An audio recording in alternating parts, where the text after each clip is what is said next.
코로나 바이러스 우한 폐렴 때문에 많은 분이 돌아가신 것 같아요.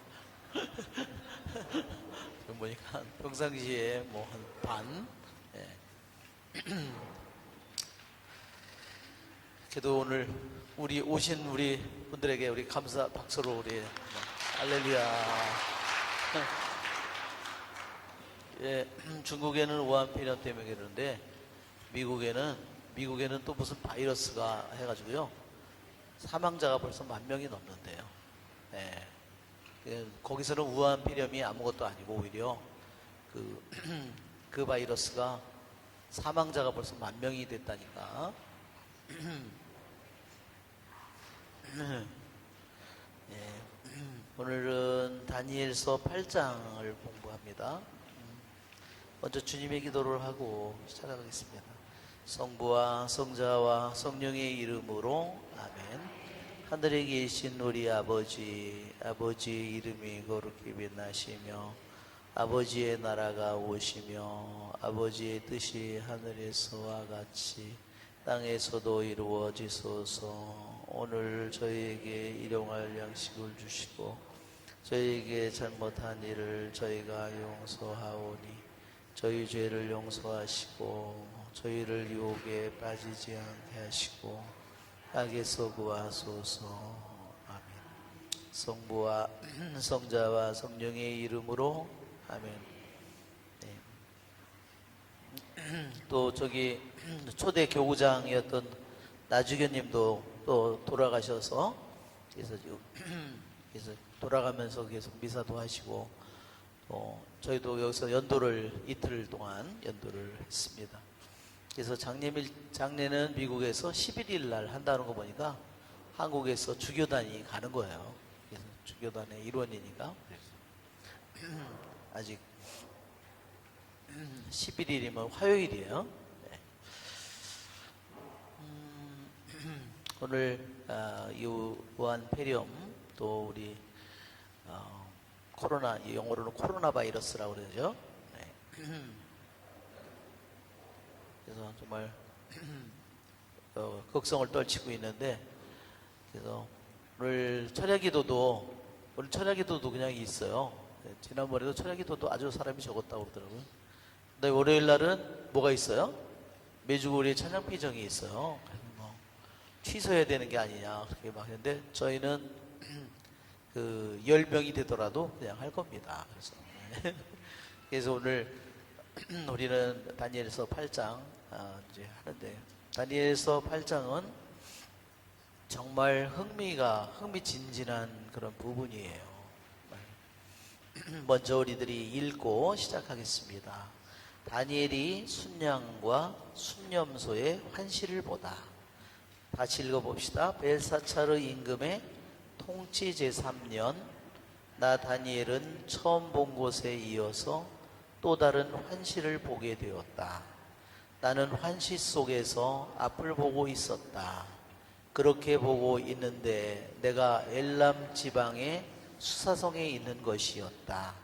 나는 울라이 강 가에 있었다. 내가 눈을 들어보니 뿔이 2개 달린 순양 한 마리가 강 옆에 서 있었다. 그 2 뿔이 다 길었는데 하나가 다른 것보다 더 길었다. 더 긴 뿔이 나중에 올라온 것이었다. 내가 보니 그 순양이 서쪽으로 북쪽으로 또 남쪽으로 들이받는데 어떤 짐승도 그 순양을 당해내지 못하고 그 손에서 아무것도 빼내지 못하였다. 그 순양은 제멋대로 행동하며 더욱 강력해졌다. 나는 곰곰이 생각하고 있었다. 그때 순념소 한 마리가 서쪽에서 오는데 발이 땅에 닿지 않을 만큼 재빠르게 온 세상을 가로지르며 오는 것이었다. 그 순념소의 두 눈 사이에는 당당한 뿔 하나가 나 있었다. 그 순념소는 강가에 서 있는 것을 내가 보았던 그 2 뿔 달린 순양에게 다가가서 맹렬한 기세로 달려들었다. 내가 보니 그 순념소가 순양 곁으로 가서는 분노를 터뜨리며 순양을 쳐서 2 뿔을 부수어 버렸다. 순양은 숫염소를 당해낼 힘이 없었다. 또 순염소가 순양을 땅에 내동댕이 치고 짓밟아도 그 손에서 순양을 빼낼 자가 하나도 없었다. 그리하여 그 순염소는 매우 강력해졌다. 그러나 한창 힘이 셀 때에 그 큰 뿔이 부서지고 그 자리에 당당한 뿔 4개가 사방 하늘로 올라갔다. 그 뿔들 가운데 하나에서 작은 뿔 하나가 나와 남쪽으로 동쪽으로 그리고 영화로운 땅 쪽으로 몹시 커져갔다. 그것은 하늘의 군대에 미칠 만큼 커지더니 그 군대와 별들 가운데에서 일부를 땅에 떨어뜨려 짓밟았다. 또 군대의 장수에게까지 오만하게 행동하더니 그분께 바치는 일일 번제를 없애고 그분 성소의 토대를 뒤엎어버렸다. 그 군대는 죄악으로 바뀌어버린 일일 번제와 함께 그 뿔에게 넘겨졌다. 그 뿔은 진리를 땅에 내동댕이 치면서도 하는 일마다 성공을 거두었다. 그런데 내가 들으니 또 어떤 거룩한 이가 말을 하고 또 다른 거룩한 이가 먼저 말한 거룩한 이에게 묻는 것이었다. 일일 번제, 파멸을 가져오는 저 죄악, 성소가 넘겨지고 군대가 짓밟히는 일, 환시에 나타난 이 일들이 언제까지나 지속되겠습니까? 먼저 말한 거룩한 이가 그에게 대답하였다. 저녁과 아침이 2300번 바뀔 때까지입니다. 그제야 성소가 복구될 것입니다. 나 다니엘이 이런 환시를 보고서 그 뜻을 깨달아 보려고 하는데 장정처럼 보이는 이가 내 앞에 서 있었다. 그때 나는 울라이 강 위에서 사람의 목소리를 들었는데 이렇게 부르며 말하는 것이었다. 가브리엘아, 저 사람이 환시를 깨닫게 해주어라. 그러자 가브리엘이 내가 서 있는 곳으로 다가왔다. 그가 다가오는 것을 본 나는 깜짝 놀라 엎드렸다. 그가 나에게 말하였다. 사람의 아들아 깨달아라. 환시는 종말의 때에 관한 것이다. 그가 나에게 말할 때 나는 얼굴을 땅에 대고 혼수 상태에 빠졌다. 그는 나를 잡아 일으켜 세우고서 말하였다. 자, 진노의 심판 끝에 무엇이 일어날지 너에게 알려주겠다. 이는 정해진 종말의 때에 관한 것이다. 뿔이 2개 달린 순양을 내가 보았는데 그것들은 메디아와 페르시아의 임금들이다. 순염소는 그리스 임금이고 두 눈 사이에 있던 큰 뿔은 그 첫 임금이다. 그 뿔이 부서지고 그 자리에 생긴 4뿔은 한 왕국에서 생겨날 4나라인데 그것들이 그 왕국의 힘은 이어받지 못할 것이다. 그들의 통치 끝에 죄악이 가득 차면 얼굴이 뻔뻔하고 술수에 능란한 임금이 일어나리라. 그는 힘이 점점 세워질 터인데 제 힘으로 그리 되는 것은 아니다. 그는 끔찍스러운 파괴를 자행하면서도 하는 일마다 성공을 거두리라. 또 힘센 이들과 거룩한 백성을 파멸시키리라. 그는 재간이 좋아 제 손으로 속임수도 성공을 거두게 하니 마음속으로 오만해져 불시에 많은 사람들을 파멸시키리라. 그러나 제후들의 제후에게까지 맞서다가 사람의 손이 닿지 않아도 부서지리라. 내가 설명한 저녁과 아침의 환상은 진실이다. 그러나 아직 멀었으니 너는 이 환시를 봉인해 두어라. 나 다니엘은 기운이 빠져서 여러 날 동안 아팠다. 그런 다음에 일어나 임금의 일을 거들었지만 그 환상 때문에 당황하였을 뿐만 아니라 그 뜻도 깨닫지 못하였다. 네, 여기 8장은 다니엘이 다시 환시를 보았는데 이전에도 다니엘이 환시를 네부카드네자르 왕의 꾼 꿈을 그 환시를 기도를 해서 알아내고 그 꿈을 해석해 줬죠. 또 그다음에 이 앞장에도 보면 그 다니엘이 네 마리 짐승을, 바다에서 올라오는 네 마리 짐승의 환시를 보죠. 그런 다음에 다시 두 마리의 짐승의 환시를 보게 됩니다. 그런데 우선 먼저 첫째 연도를 보면 7장의 시작을 보면 바빌론 임금 벨사차르 제1년이라고 그랬어요. 그래서 6장은 메디아 사람 다리우스가 나라를 이어받았다. 그래서 이게 시대로는요 거꾸로 지금 가고 있어요. 말하자면 우리가 이 연도표를 보면 지금 6장은 메디아 사람이니까 메디아 페르시아잖아요. 그러니까 아시리아에서 바빌론으로 갔다가 다시 메데 페르시아로 갔다가 그리스로 넘어갔다가 이제 로마로 가는데 이렇게 되죠. 이렇게 지금 전장은 여기에요. 여기에 다니엘 6장은 메데 페르시아 메디아 임금 다리우스라고 되어 있어요. 그런데 7장에서는 여기에 이 왕국의 얘기를 하는 것이 아니라 아직 바빌론의 왕국의 다니엘서 7장의 내용은 바빌론 왕이에요. 그리고 8장도 다니엘 8장도 말하자면 7장 8장이 벨사차르 왕이에요. 벨사차르 왕이 누군지 아시죠, 여러분? 예루살렘에서 가져온 성작에다가 술을 먹고 오만해져 가지고 예루살렘에서 가져온 술잔 가져와 뭐 하느님께 바쳤대는데 바쳐진 거라는데 웃기고 있네. 그래가지고 후궁들하고 술을 먹으면서 그것도 술을 먹다가 벽에 손가락이 나타나서 글씨를 쓰죠. 문에. 그래서 어떻게 돼요? 그림에 보셨죠, 여러분? 술을 이렇게 그 잔에서 술을 막 쏟고 입에서 막 했죠. 무릎이 떨리고 이렇게 했다 그랬죠. 그날 죽잖아요. 이 왕의 때에 이 환시를 7장 4마리 짐승의 환시와 2마리 짐승의 환시를 이거는 벨사차르 왕 제1년, 이거는 벨사차르 왕 3년에 본 환시입니다.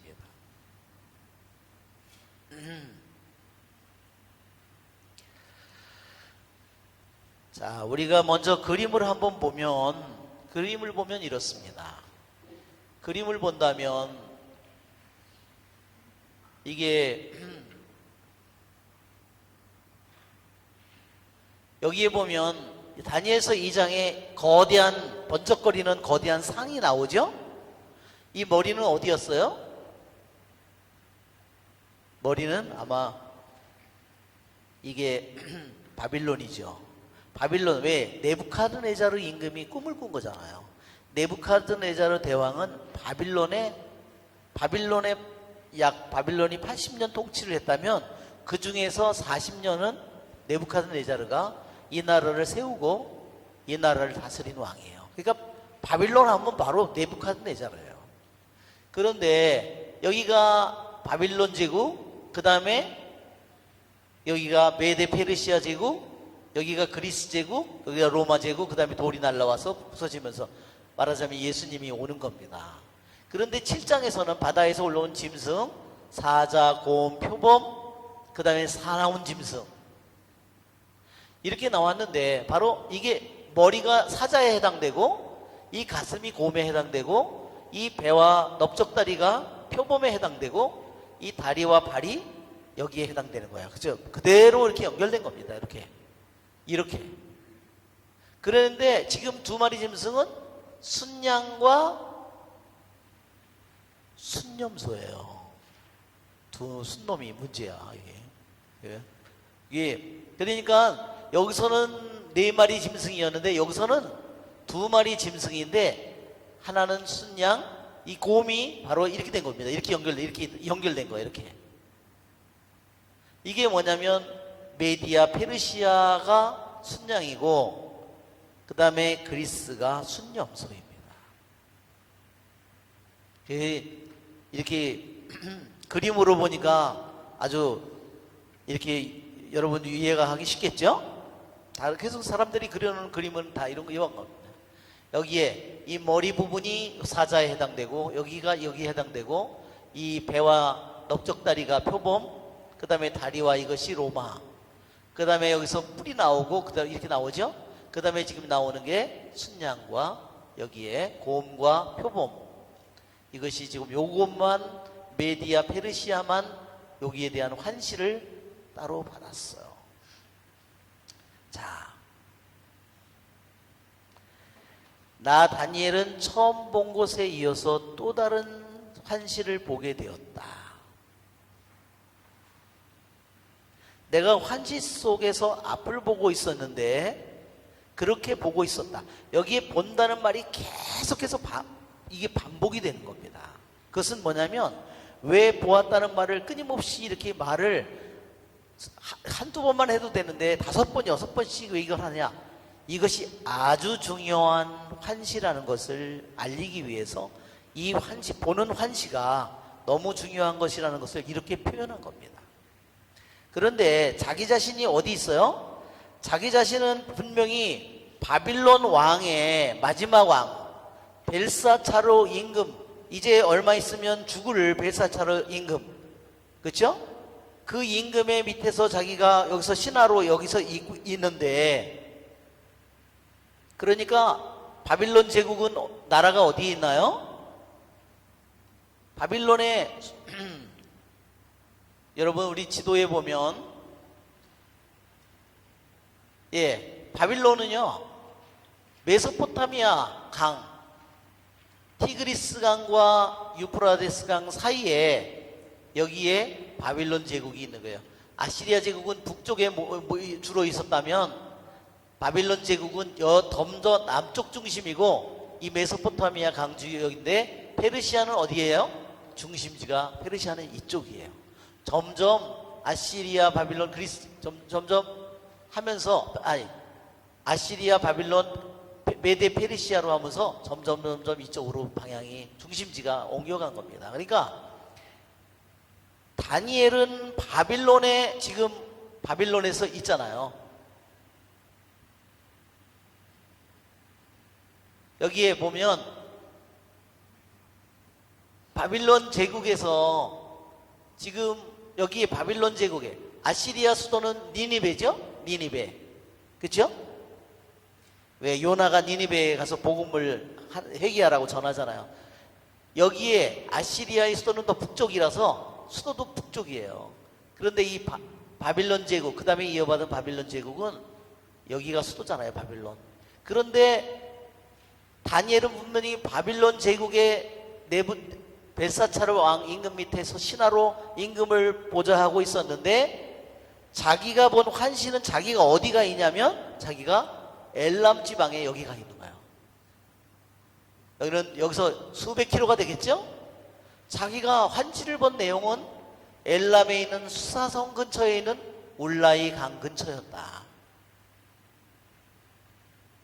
우리 이 앞에 나온 곳이 울라이 강이에요.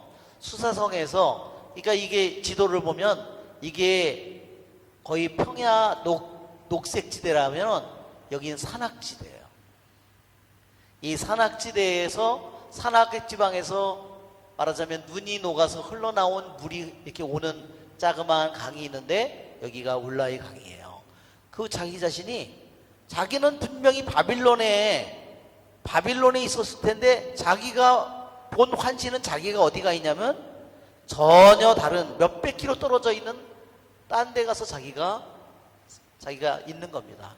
자기는 여기서 있었을 텐데 분명히 바빌론에, 자기가 본 환시에 자기는 엘람 지방의 수사성 근처에 있는 울라이 강가에 자기가 있더라.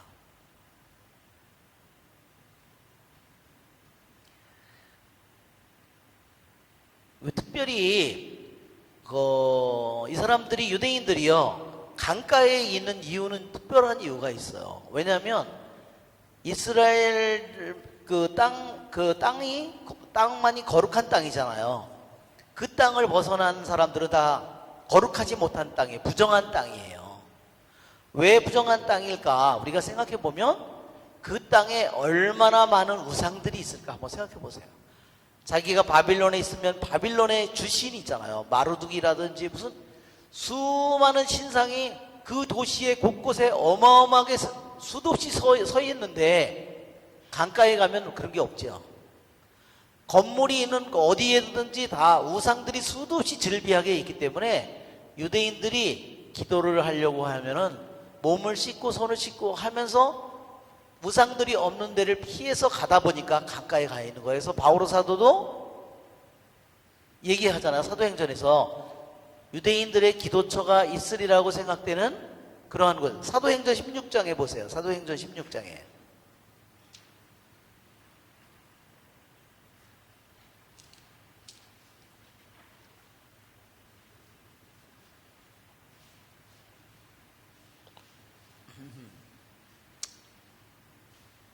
(12) 12절 거기에서 또 필리삐로 갔는데 마케도니아 지역의 첫째 가는 도시로 로마 식민시였다.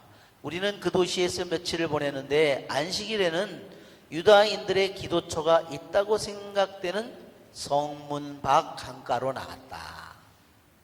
자, 유대인들이 힘이 있어서 유대인들이 진짜 많이 모여 살면은 회당을 지어놓고 있었겠지만 회당을 지을 정도가 되지 않는다면 그들은 기도하는 장소로 말하자면 조그만 회당이라고 해서 큰 건물이 아니라 되게 조그만 건물이에요. 그런데 강가나 이런 데다가 사람이 반원형으로도 만들어 놓고 그냥 그들이 거기서 몸을 씻고 정결례 같은 걸 하면서 거기서 우상들이 없는 그런 곳에서 그들이 기도를 했다는 거예요.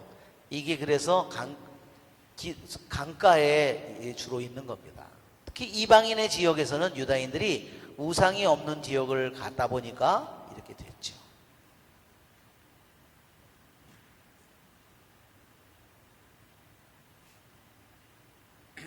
자, 내가 눈을 들어보니 뿔이 2개 달린 순양 한 마리가 강 옆에 서 있었다. 자, 그림을 보면요. 보이죠? 예. 맨 처음에는 지금 여기 나왔는데 맨 처음에는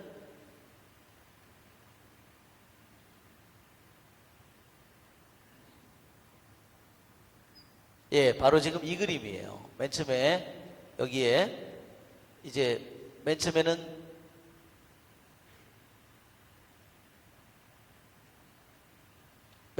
양이 나오는 거예요. 근데 지금은 양만 있는 그림이 없네요. 지금 순념소가 더 저기 한 거라서. 맨 처음에는 뿔이 2개 달린 순양이 나오는 거죠. 여기에 오른쪽에 있는. 그 다음에 순념소가 여기 있어. 가운데 뿔이 있죠. 그래서 거기에 보면 이 뿔을 뭐라고 표현했어? 우리 해석에는 당당한 뿔이라고 그랬죠. 그래서 이 8장에 보면 다니엘서 8장에요. 뿔이 2개가 나와요. 하나는요, 당당한 뿔이라고 하는 것은 큰 뿔이에요. 큰 뿔을 얘기하는 거예요. 그리고 또 하나가 나오는데요. 이게 더 중요한 겁니다. 작은 뿔. 이거는 큰 뿔은 누구를 가리킬까요? 큰 뿔은요, 알렉산더 대왕을 가리킵니다. 그래서 이 성경에 뿔을 얘기가 많이 나와요. 그래서 뿔에 대해서 혼돈을 하기 쉽습니다. 여러분 한번 그 7장에 보세요. 7장 보면 7장 7절을 한번 읽어보세요. 그 뒤에 내가 계속 밤의 환시 속에서 앞을 보고 있었는데 끔찍하고 무시무시하고 아주 튼튼한 4번째 짐승이 나왔다. 커다란 새 이빨을 가진 그 짐승은 먹이를 먹고 으스러뜨리며 남은 것은 발로 짓밟았다. 그것은 또 앞에 모든 짐승과 다르게 생겼으며 뿔을 10개나 달고 있었다. 여기 뿔이 몇 개예요? 10개 나와요. 여기에 이 짐승은 사자인지 곰인지 표범인지 그런 형상으로 이름이 어떤 형상으로 나오지 않고 아주 무시무시한 짐승으로만 나와요. 흉측한 짐승으로만. 그런데 여기는요 뿔이 10개입니다. 자, 다니엘서 7장에 나온 것은, 자, 이거랑 비교를 해본다면 다니엘서 8장에 나오는 것은 큰 뿔과 작은 뿔이 있다면 다니엘 7장에는요 네 번째 장에서 네 번째 나라에 여기에 10뿔이 등장. 그리고 거기서 또 뿔이 하나 나오죠. 이 내용이, 그래서 우리들이 이걸 보면 이 내용이 7장에 나오는 10개의 뿔, 그 중에서 다시 하나 뿔이 11번째 뿔이 나오는데 3개가 뽑혀나가고, 그쵸? 이 내용이 다른 내용이라는 것을 여러분이 한편으로 또 알아야 돼요. 자, 내가 눈을 들어보니 뿔이 2개 달린 순양 한 마리가 강 옆에 서 있었다. 그 뿔이, 강 이름은 뭐였죠? 울라이 강이죠. 예, 그 두 뿔이 다 길었는데 하나가 다른 것보다 길었다. 한 뿔이 2개가 있었는데 나중에 나온 뿔이 더 크게 자랐어요. 누구를 가리킬까요? 이거는 메디아 페르시아를 가리키는데, 첫째 그 뿔은요 메디아를 가리키고, 나중에 나와서 더 큰 뿔이 뭐냐면 페르시아예요. 왜냐하면 고레스가 외가로는 메디아 사람이고 자기 아버지계로는 페르시아 사람이에요, 고레스가. 그래서 그때 한번 들었죠? 메디아 이 왕이 보니까 자기 딸이 자기가 꿈을 꿨는데 자기 딸에게서 샘이 나오더니 가장 커졌다고 그랬죠? 그러면서 그것이 바로 이 자기의 외손주가 결국은 전체를 다 점령하리라. 그래서 그 손주를 죽이기 위해서 애썼다는 그 얘기를 지난번에 했었죠?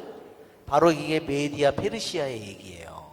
그래 나중에 메디아가 훨씬 강했었는데 나중에 이 원래 연약하던 이 페르시아가 아주 강해지면서 메디아 전체를 다스리게 됐어요. 나중에 나온 뿔이 그래서 페르시아를 가리킵니다. 자, 내가 보니 그 순양이 서쪽으로 북쪽으로 남쪽으로 들이받는데 어떤 짐승도 그 순양을 당해내지 못하고 손에서 아무것도 빼내지 못했다. 자, 어디를 공격하죠? 방향이? 자, 이 지금 순양을 얘기하는 건데 한번 이 지도를 보면요. 자, 여기 강가에 지금 여기 있다면 지도를 보면 이렇습니다.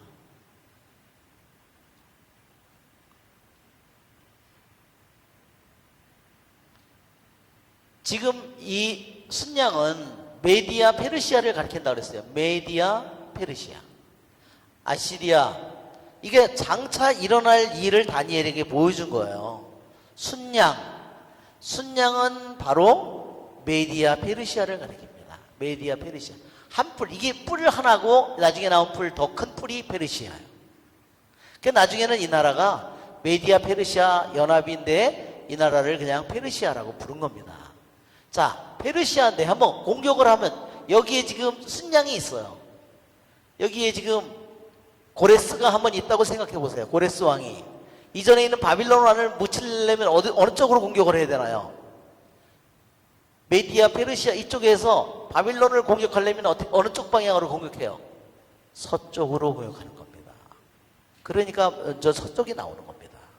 그 다음에 어디로 가요? 서쪽을 공격하고 북쪽을 공격하고 어디 가죠? 예, 위에 있는 니니베나 이런 데 북쪽을 공격하겠죠.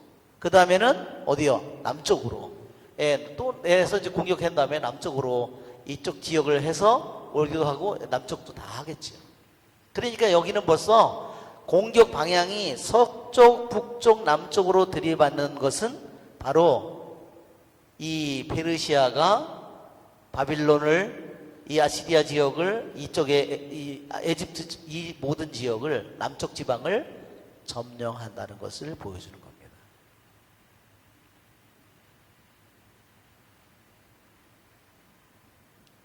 그리고 서양의 조디액이라고 서양의 황도 별자리 서양의 우리 황도대라는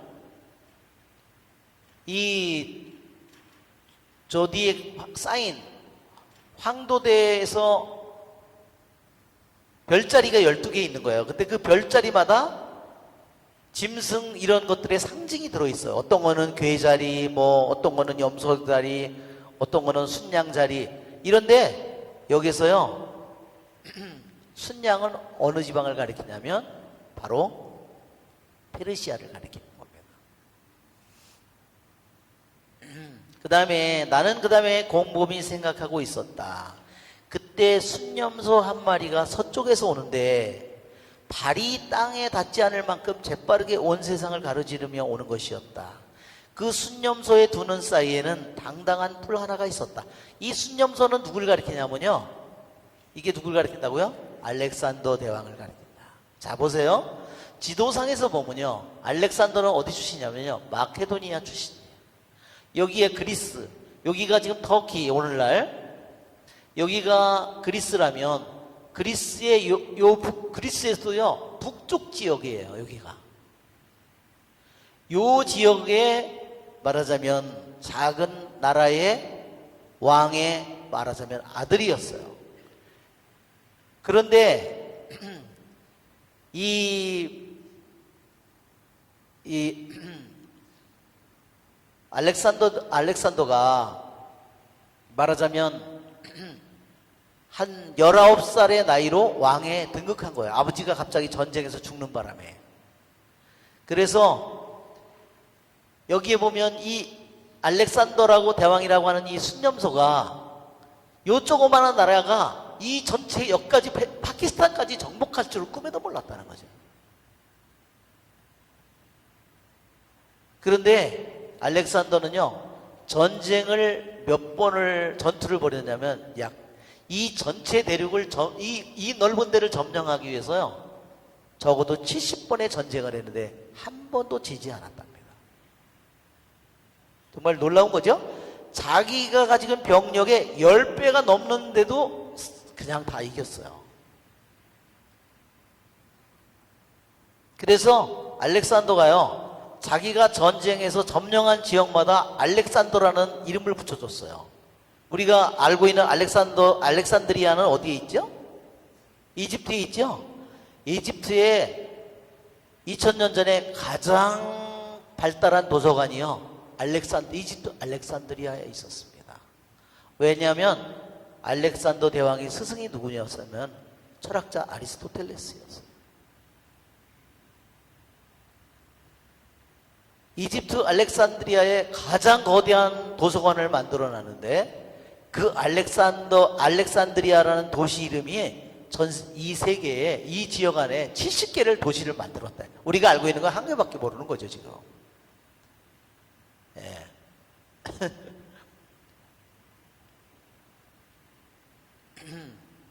그런데 결국은 알렉산더는 몇 년 만에 정말 전체를 다 유럽이 아니라 이쪽 전체를 이 거대한 지역을 다 점령했어요.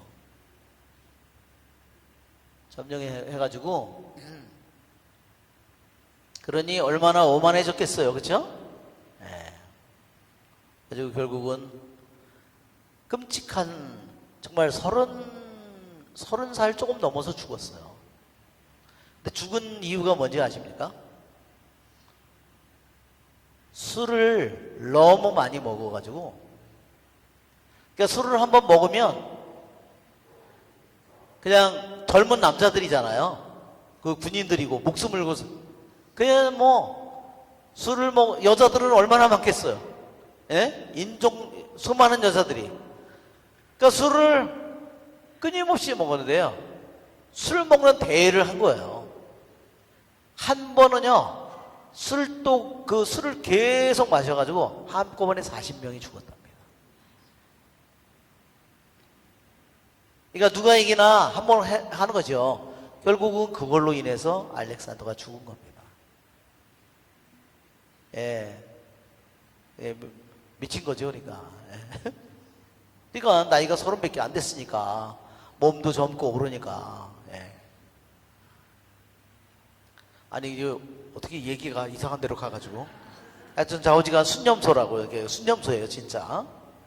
그러니까 여기서 보면 그가 번개 같은 속도로 정말 우리 그 싸움을 이 알렉산더가 한 이게 지금 아까도 그랬잖아요.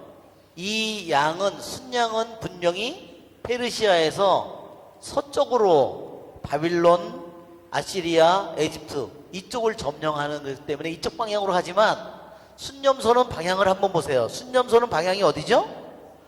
서쪽에서 오는데, 서쪽에서, 그리스에서 오잖아요. 서쪽에서 오는데 여기에 보면 이것이 바로 그리스 말하자면 알렉산더 대왕 인물을 여기서 보여주는 겁니다. 그리고 그 전쟁을 할 때 이게 알렉산더 대왕이 젊은 나이로 술을 먹고서 죽어가는 그러한 마지막의 모습을 그림으로 그린 거랍니다. 아무도 그렇게 죽을 줄은 몰랐다는 거죠. 그 거대한 제국을 만들어 놓고요. 뭔 일을 했냐면 마케도니아 자기 출신 그 나라 있잖아요. 거기 남자하고 페르시아 여자하고요. 페르시아 여자가 예쁜가 봐요. 페르시아 여자 수만 명을 합동 결혼식을 시킨 거예요. 네. 그 이쁜 여자가 너무 많아서 빨리 죽은 것 같아. 네, 하여튼 이게 알렉산더 대왕의 용감하게 생겼죠. 네, 이게 전쟁을 하는 그 당시 만들어 놓은 그 저기 중에 하나입니다. 그래서 여기서부터 공격을 하기 시작해서 여기에 이렇게 해서 전쟁이 이렇게 해서 이 사람이 여기에서 여기 파키스탄까지 간 거야. 이 전투 중에 단 한 번도 지지 않았다는 거죠.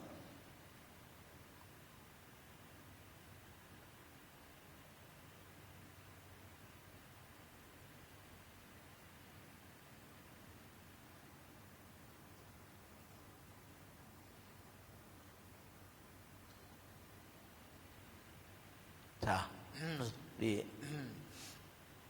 근데 그 순념소의 두 눈 사이에는 당당한 뿔 하나가 나 있었다. 아까 그랬죠? 이게 다니엘서 8장에 나오는 큰 뿔이다. 큰 뿔. 예. 알렉산더 대왕은 356년 BC에 태어났습니다. 그래서 336년 BC에 약 20살이 되었을 때 임금이 되었어요.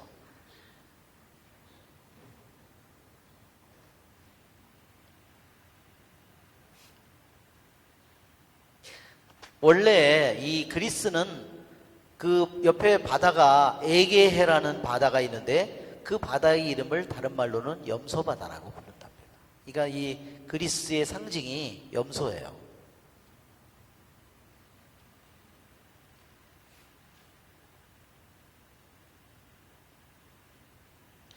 자, 그래서 여기 보면 여기 아까 나올 때 다니엘서 7장에서 뿔 나올 때 그 뿔은 네 번째 나라 로마 왕국의 10번째 뿔에서 나오는 여기서 뿔이 나오는 것과 뿔이 나오는 게 작은 뿔이 나오는 게 하나 있고 다니엘서 8장에는 순념소 세 번째 나라 이건 그리스 나라죠. 이건 네 번째 나라예요. 이것은 세 번째 나라입니다.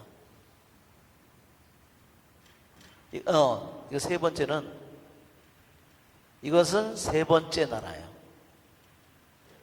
세 번째 여기서는 차이가 이렇게 다른 겁니다. 여기서는 세 번째 나라에서 순념소 큰 뿔이 나오고 그 다음에 나중에 그 뿔이 부서지고 네 뿔이 나온 다음에 네 뿔 중에서 다시 한 뿔이 나오는 거예요.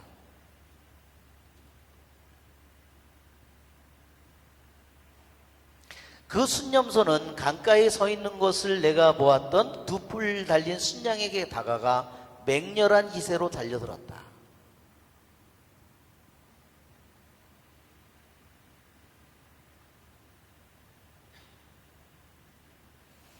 그 알렉산더는 그래서 사람들이 그냥 전쟁만 나가면 자기가 다 이기니까 병력은 훨씬 많은데도 그냥 자기 자신을 점점 더 높여서 자기를 신이라고 그렇게 부르게 했고 자기를 신처럼 사람들이 다 엎드려 경배하도록 만들었답니다. 그게 미친 거죠. 그러니까 그러니까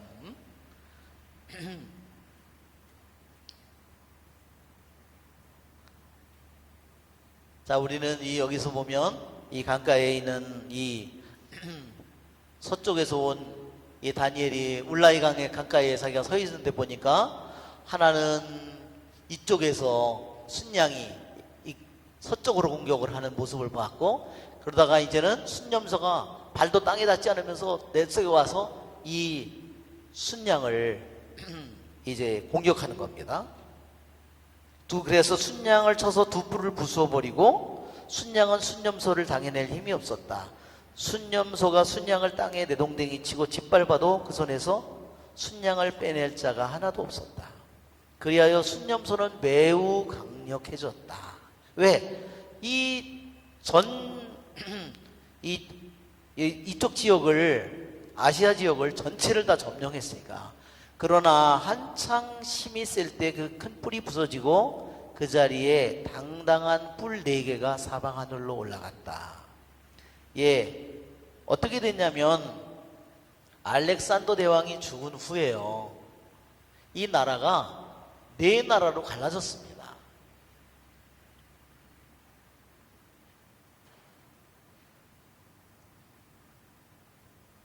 지금 조금 전에 보면 지도를 보면 알렉산더가 마케도니아에서 이 순념소가 공격을 해가지고 발도 땅에 닿지 않고 이렇게 재빠른 속도로 해서 여기서 이렇게 점령을 해서 이렇게 전쟁을 해서 이 지역 여기까지 다 점령했다고 그랬죠?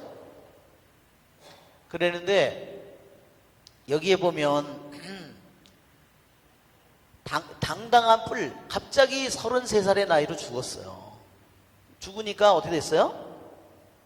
그 나라를 이어받을 자기 아들이 없는 거예요.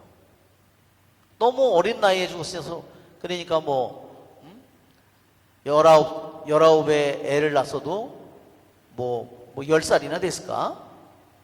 물려받을 아들이 없어서 자기 밑에 있는 부하들이 이 거대한 제국을 나눠서 가진 거예요. 그게 내 밑에 있는 네 장군이 이 나라를 물려받은 겁니다.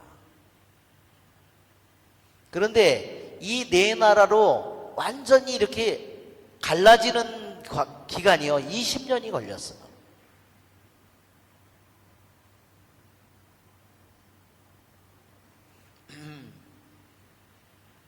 그래서 여기 보면 마케도니아와 요 지역 여기를 다스리는 사람이 하나 있었고 그 다음에 이쪽 지역을 다스리는 사람이 하나 있었고 그 다음에 이쪽 지역을 다스리는 사람이 있었고 에집트하고 여기 팔레스타인을 다스리는 사람이 있었어요. 이것이 뭐냐면 지금 여기가 그래서 마케도니아와 스레이스라는 여기를 점령한 다스리는 사람이 있었고 여기를 다스리는 사람이 있었고 페르시아를 다스리는 사람이 있었고 네 분봉 장군이 이걸 한 거예요. 그래서 여기 이름이 프톨레미고 이게 셀레우코스예요. 이게 안티고노스라고 돼 있고 여기가 리시마코스라고 됐어요. 그런데 다른 데는 이름이 셀레우코스하고 프톨레마이오스는 똑같은데 여기에 둘이 이름이 달라요. 왜냐면 20년 동안 여기에 맨 처음에는 여기를 지배했던 사람들과 지역이 나중에 점점 바뀌어 버렸어요. 그래서 두 가지의 설이 있는 거예요. 또 하나의 설은 안티파텔과 카산델이 여기를 점령했다고 하는데 이렇게 완전히 갈라지는데 20년이 걸렸기 때문에 처음의 상태와 나중에 완전히 갈라졌을 때의 상태의 지배자가 달라진 겁니다. 이름이. 그렇지만 이 이집트와 여기는 프톨레마이오스고 여기가 나중에 여기서 뭐가 나오냐면 여기서 클레오파트라가 여기서 나오는 거예요. 여기가 셀레우코스, 여기 이제 이게 가장 큰 나라가 셀레우코스죠. 페르시아 나라고 이렇게 된 겁니다. 네 나라로 갈라졌어요. 그래서 그것이 당당한 뿔 4개가 사방 하늘로 올라갔다. 네 나라가 이제 쓴 거죠.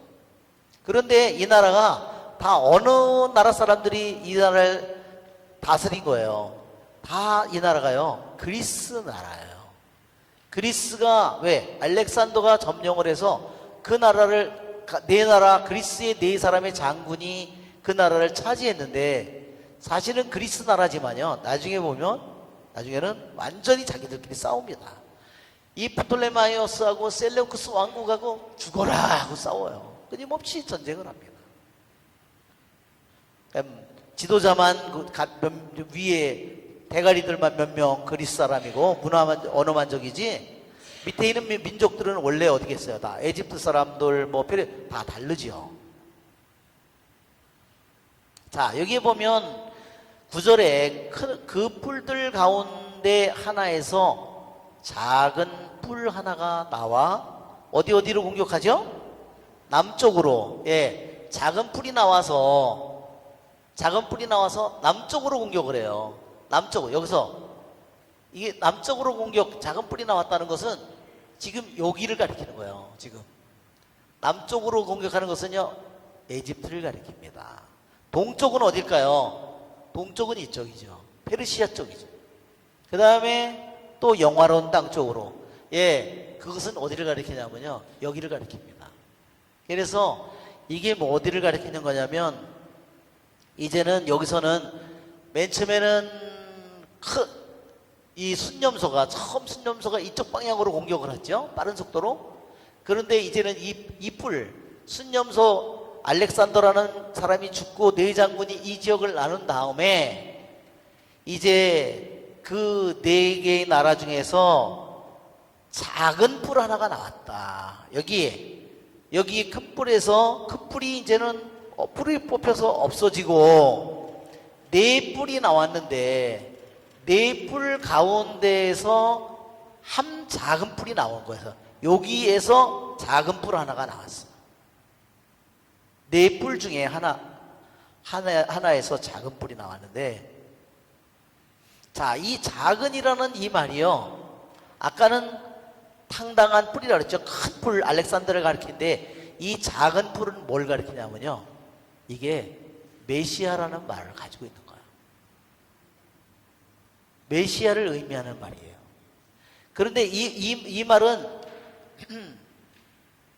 왜냐하면 이 말이 미카 예언서를 한번 펴보세요. 미카 예언서 5장 2절.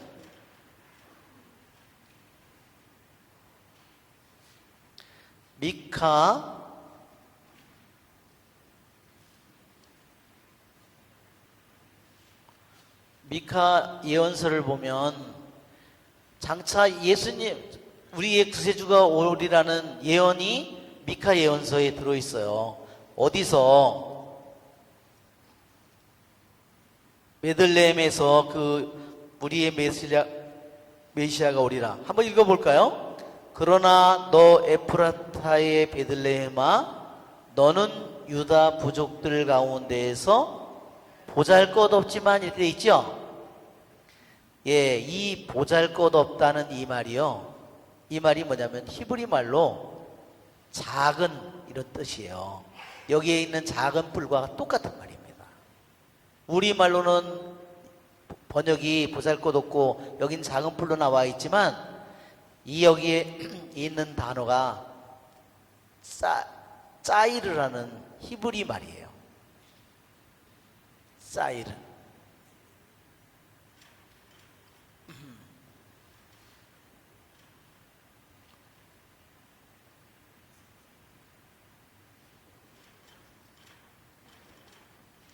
이게 작다라는 말인데 이 말은 바로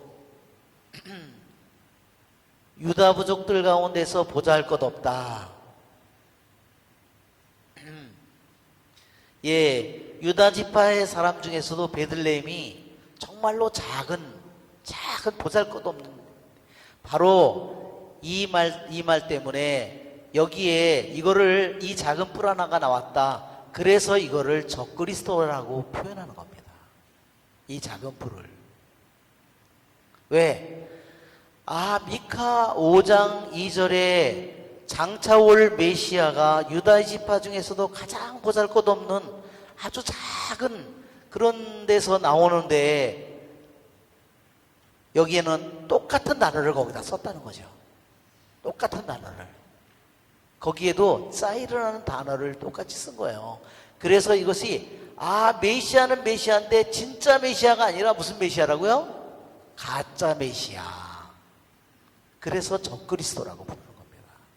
이 뿔이. 자, 왜 적그리스도인지 이제는 왜 이 작은 뿔이 적그리스도인지를 이제 우리가 볼 수 있는데, 셀레우키아 왕국의 여기가요, 시리아의 수도를 여기에 뒀어요. 이 안티오코스 에피파누스가. 그런데 거기서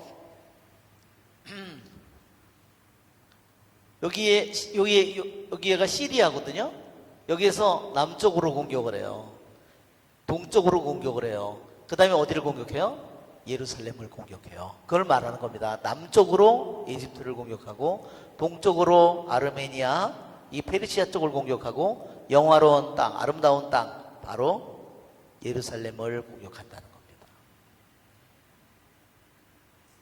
자, 그것은 하늘의 군대에 미칠 만큼 커지더니 그 군대와 별들 가운데에서 일부를 땅에 들여 짓밟았다.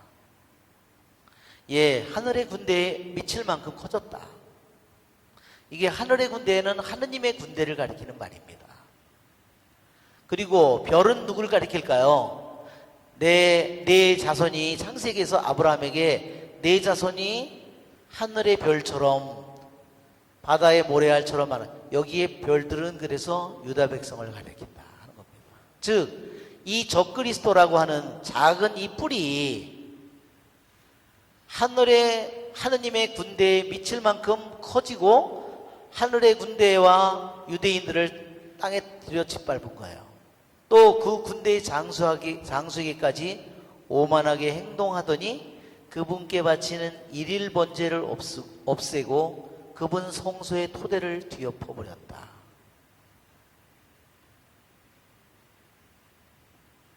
그 군대는 제약으로 바뀌어버린 일일 번제와 함께 그 뿔에게 넘겨졌다. 이제는 이 영화로운 땅이라고 하는, 아름다운 땅이라고 하는 이 이스라엘을, 완전 예루살렘을 점령했고, 그 다음에 일일 번제도 이 사람이 어떻게 했냐면 다 금지시켰어요. 그 뿔은 진리를 땅에 내동댕이 치면서도 하는 일마다 성공을 거두었다. 그런데 내가 들으니 어떤 거룩한 이가 말을 하고 또 다른 거룩한 이가 먼저 거룩한 이에게 묻는 것이다. 여기에 두 거룩한 이는 둘 다 천사를 가리키는 거예요. 이렇게 두 천사가 서로 얘기를 하는 겁니다. 일일 번제도 없애버렸는데 언제 이 파멸의 제약이, 일일 번제를 없애버린 이 제약이 언제 끝날 것인가? 성소가, 예루살렘 성전의 완전히 이방인들이 들어와서 그 성전을 다 차지하고 성전을 모든 것을 황폐하게 만들었는데 이 일이 언제까지 지속되겠습니까? 그래서 천사들이 서로 묻는 거예요. 먼저 말한 거룩한 이가 그에게 대답하였다. 저녁과 아침이 2300번 바뀔 때까지입니다. 그제야 성소가 복구될 것입니다. 자, 이제 재미난 거를 한번 보여드릴게요. 2300번. 2300번이면 한글 파일을 한번 보여주시면. 자, 여기를 한번 볼까요? 제7일 안식일. 제7일 안식일. 예. 자, 이 기절을 다니엘서의 지금 8장 2300, 저녁과 아침이 2300번 바뀐다. 이거를 2300일이라고 생각해서 이 사람들이 어떻게 했느냐 한번 보세요. 이 글자 그대로 사실이라고 믿어서 저거를 2300을 뭐라고 생각했냐면 2300년이라고 생각한 거예요. 해석을 그렇게 자기가 한 거예요. 그것은 교회의 가르침하고 맞을까요? 안 맞을까요? 물론 안 맞죠.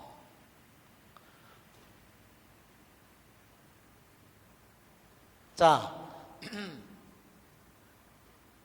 제임스 화이트, 엘렌 화이트, 조지, 앤드루 여러 교파 출신 인물들의 설립된 교단인데 이 교단은 제7일 안식일을 따라서 주일을 지켜는 안 된다. 유대인처럼 안식일을 지켜야 된다. 해서 제7일 안식일교라고 만든 겁니다. 말하자면. 자, 그러면 어떻게 이런 교리가 나왔느냐? 여기 보면 하나님께서 어떻게 지옥을 만드실 수 있느냐? 영혼을 지옥은 부재하다. 없다는 거를 그 다음에 이런 거를 주장하는 거죠. 그 다음에 여기 보면 어떻게 창립이 되는지 한번 보세요. 윌리엄 밀러는 뉴욕주 로햄튼에 사는 침례교의 평신도였다. 밀러는 구약 성경의 다니엘서와 신약 성경의 요한계시록을 중심으로 성경의 예언을 연구한 결과 그리스도가 1843년 두 차례에 걸쳐 재림한다고 주장해서 1843년에 온다고 주장을 해가지고 사람들이 다 하얀 옷을 입고 하늘만 쳐도 수만 명이 와서 그날에 자산도 다 버리고 그걸 했다는 겁니다. 근데 오지 않았어요. 그러니까 다시 1년 뒤나 계산을 잘못했다. 예, 그런 재림은 없었어요. 그 다음에 어떻게 되냐? 이 성경이 글자 그대로 사실인데 틀림이 없는 건데 그래서 이 사람들이 어떻게 했냐면 이 종말운동에 가담했던 엘렌 화이트는 예언되었던 1844년이 재림의 날이 아니라 하늘 성소의 정결의 날이다. 예수님은 이날 하늘 성소에서 지성소로 들어가셨다. 이러한 거를 하면서 이제 제7일 안식교가 나온 겁니다. 그게 성경을 무슨 책을 주로 가지고 신천지니 다 무슨 저기를 하죠? 다니엘서니 요한 묵시록을 자기들 멋대로 자기들가 주물럭주물럭 자기들 멋대로 해석을 해서 그래가지고 누가 교주가 됐나요? 이만희가 구세주가 된 거죠. 아주 코미디도 그런 코미디가 이만희가 무슨 여자를 8번을 바꿨다네요. 그러니까. 자, 이런 정말 웃기는 일들이 벌어지는 겁니다. 지금도 계속해서 그런 일이 벌어지는 거죠. 자, 이제는 2300 저녁과 아침이 무엇인지 이제 두 번째 시간에 자세하게 하겠습니다. 자, 우리 잠깐 쉬었다가 하겠습니다.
자, 우리 저녁과 아침이 2300번 바뀔 때까지 그래서 뭐냐면요, 이게 어떤 데는 이거를 황폐의 우상이라고,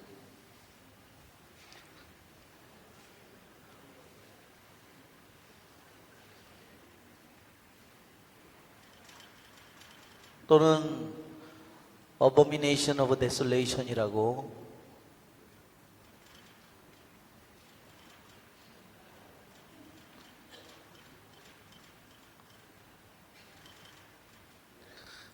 이게 예수님께서도 마태복음에서 24장에서 다니엘서를 예로 들어서 얘기하는데, 이게 어디 나오는 말이냐면요,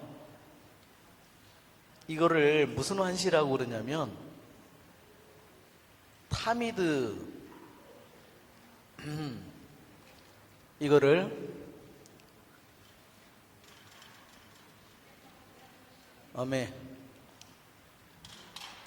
이 글씨, 예. 자, 황폐의 우상,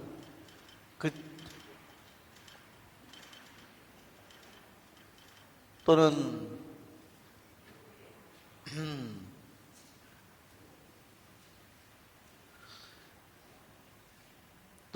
타미드의 환시.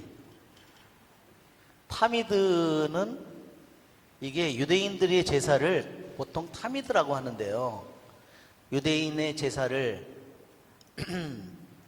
아침 저녁 제사를 타미드라고 불러요. 타미드, 이 말은 아주 중요한 말입니다. 타미드.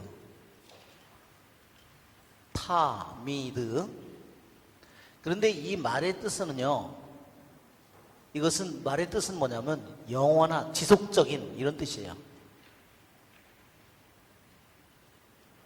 영원한, 그러니까 계속되어야 되는.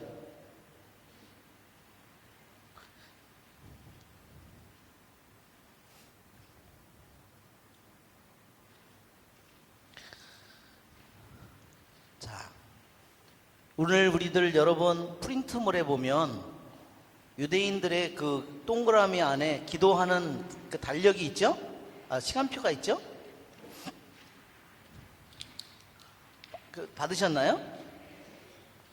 자, 우리 한번 그거를 한번 그 페이지를 열어봐 주시면, 뭐가 하도 많아가지고, 네, 자, 유대인들이 이것은 삼중 기도 시간이에요. 유대인들의 기도 시간. 2000년 전에 유대인들이 구약 시대에 어떻게 그들이 기도를 했냐?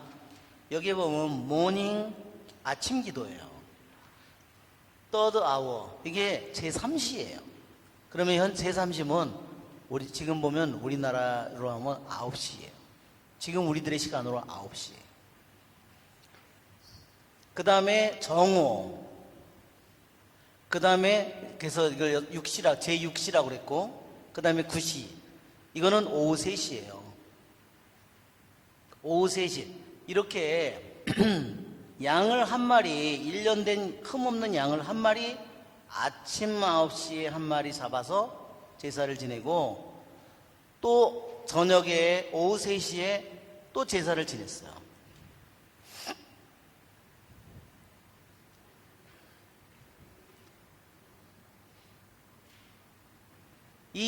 이거를 잡아가지고 아침 9시에 사제가 잡아가지고 그것을 태우는 겁니다. 한번 우리 그림 파일을 보면 이게 타미드 양을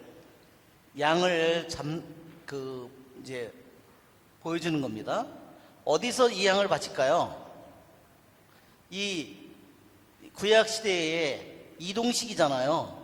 여기서 어디서 이 양을, 타미드 양을 어디서 바쳤냐면요, 여기서 바쳤어요. 왜냐하면 태워서 연기로 바치는 거기 때문에 하루 종일 태워야 돼요. 그래서 타미드라는 이름이 그런 뜻이에요. 왜 타미드 제사라고 부르냐? 이것은 계속해서 타고 있는 겁니다. 낮이고 밤이고 끊임없이 이 제물이 타야 돼요. 어디서? 성전에서, 만남의 장막의 번제제단에서 아침에 양 한 마리, 1년 된 양 한 마리, 저녁에 양 한 마리를 끊임없이 잡아서 연기로 번제물로 바친 거예요. 그래서 이 제사를 타미드라고 그래요. 왜? 무슨 뜻이라고요? 계속되어야 되는, 지속적인. 끊이지 말고 계속해서 하느님께 이 연기가 완전히 태우는, 양을 태우는 이 연기가 끊임없이 하늘로 올라가야 되는 거예요. 그게 어디서 이루어진 거냐면 여기서 이루어졌고, 말하자면 이 번제 제단에서 했어요. 이거는 지금 뭐예요? 이거는 이 안에 들어가면 성소죠? 그 안에 지성소가 있죠? 여기서는 이걸 할 수가 없어요. 왜? 하루 종일 이걸 태워야 되는데 천막 안에서 했다간 큰일 나죠. 그렇죠? 그런데 안에서 태우는 거는 뭐가 있어요? 예, 안에는 분향은 안에서 하는 거예요. 지성소 바로 앞에 분향재단이 있었어요. 거기서는 대사제가 향을 한 움큼 해서 그거를 제물을 잡아서 피를 말하자면 휘장에다가 뿌리고 피는 그런 걸 하지만 양을 타미드 제사를 바치는 것은 끊임없이 연기가 끊임없이 하늘로 올라가는 거예요. 그리고 예루살렘 사람들은 연기가 올라가는 걸 보겠죠? 끊임없이 낮이고 밤이고 연기가 올라가는 걸 보는 겁니다. 이게 유대인들에게 가장 중요한 거예요. 그러면 여기서 사제들이 이걸 바치니까 백성들은 연기만 보고서요, 뭐를 했냐? 백성은 그 시간에 기도를 바친 겁니다. 자기가 예루살렘에 있든지 예리코에 있든지 어디에 있든지 기도 시간이 되면 아침에 9시다, 지금 우리 시간으로 9시다, 오후 3시다 그러면 그들이 바치는 기도문이 있어요. 그게 18가지 축복 기도문이에요. 타미드 제사 때 예루살렘에서, 아니면 옛날에 예루살렘의 성전이 지어지기 전에는 저것이 천막을 걷어서 또 이동하고 할 때마다 저 번제 제단에서 저기가 연기가 올라가서 계속해서 제사를 끊임없이 낮이고 밤낮으로, 밤낮으로 했던 똑같은 말이죠. 끊임없이 이 연기가 끊임없이 하늘로 올라가야 되는 거예요. 그 의미가 타미드다 하는 거예요. 예? 타미드 제사는 그래서 아침에 양 한 마리를, 여기 보면 지금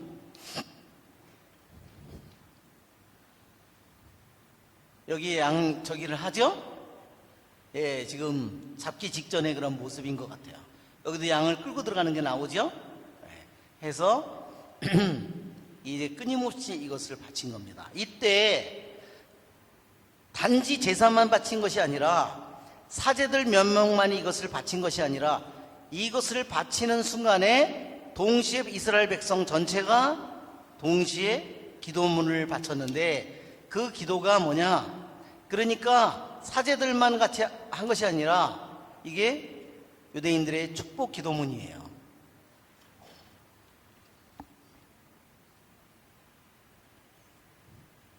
자, 이 축복 기도문에서 나중에 뭐가 나왔냐면요, 주의 기도가 나오는 거나 마찬가지입니다. 자, 우리 한글 파일로 한번 보여주세요. 한글 파일을 보면 거기에 18 베네딕션이라고 하는 게 있어요. 18 베네딕션, 그거를 한번 열어보세요. 자, 18 베네딕션은 18가지 축복 기도문인데, 쉐몬의 에즈레 이렇게 부른다. 이 쉐몬의 에즈레라는 말은 18이라는 뜻이에요. 첫 글자를 따서 이름을 붙인 겁니다. 기도문의 제목을 쉐몬의 에즈레. 자, 그 다음에 이렇게 올라가 보세요. 자, 그러면 18가지 축복 기도문을 바치는데, 타미드 제사를 바치는 시간에 같이 그들이 모든 백성이 그 기도문을 바치는데, 그 축복 기도문은 뭐냐면 첫 번째는요, 역사를 주관하시는 하느님. 첫 번째는. 두 번째는 뭐예요? 자연의 하느님, 자연을 주관하시는 하느님. 세 번째는 성화를 시키는 하느님. 첫 번째 제일 먼저 그들이 타미드 제사가 아침 제사가 바쳐질 때 양이 타오나서 연기로 하늘로 올라갈 때 그들이 같이 기도를 해서 자기의 기도가 하늘로 같이 올라가도록 기도를 한 거예요. 그 기도가 뭐냐? 첫 번째 역사를 주관하시는 하느님, 자연을 주관하시는 하느님, 인간을 성화시키는 하느님. 자 보세요. 주의 기도에서 제일 먼저 앞부분이 뭐죠? 하늘에 계신 우리 아버지, 아버지의 이름이, 아버지의 나라가 아버지 뜻이, 다 하느님에 관한 부분이 세 가지가 나오는 겁니다. 그 다음에 나머지는 다 뭐예요? 나머지는 모두 다 청원입니다. 자 보세요. 넷째서부터 보면 The intermediate benediction for, petition for, 여기는 4번부터 9번까지는 뭐냐면 개인 청원이고, 그 다음에 10번부터 15번까지는 국가적인 청원이에요. 그러니까 청원 기도라는 말이에요.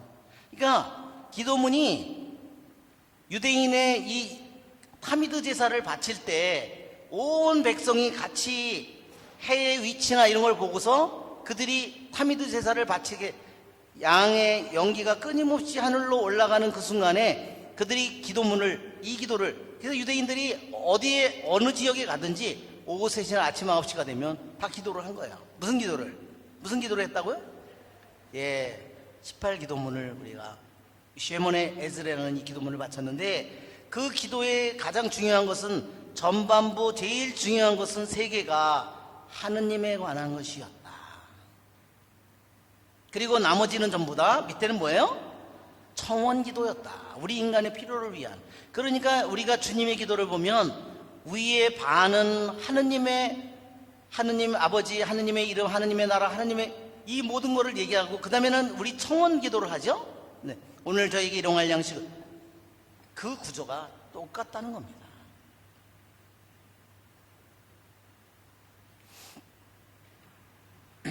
그리고 이 기도문에는 두 번째 기도문을 보면, 한 번 더 이렇게 밑으로 더 가면, 두 번째 역사의 주님, 두 번째 자연의 주님. 자 보세요. 두 번째 보면은 두 번째 주님, Days of the Adventist Days, Remembrance. 우리를 생명회로, 오 왕이시여, 생명을 기뻐하시는 하느님, 생명의 책에 우리를 기록해 주소서. 세이비어, 방패여, 우리의 도움이시여, 우리의 주님, 아브라함의 방패. 그 다음에 You, O Lord, are mighty forever. You revive the, 죽은 자를 살리십니다. 그러니까 죽은 자의 부활을 위해서도 기도문이 벌써 두 번째 기도문이 나오는 거예요. 그러니까 유대인들이 죽은 자를 위해서 기도문을 끊임없이 그들은 매일 아침 저녁으로 그들이 바쳤다는 겁니다. 자, 그 다음에 이제 다시 이제 이 기도문은 우리가 이 사람들이 이거를 번역해, 한글 파일을 다른 거를 다시 들어가면 한글 파일 번역해 놓은 게 또 있어요. 카디치라고. 한번 보세요. 한번 여기를 열어보면 이 18 축복 기도문을 번역해 놓은 겁니다. 아니 이건 딴 걸 눌렀어. 이거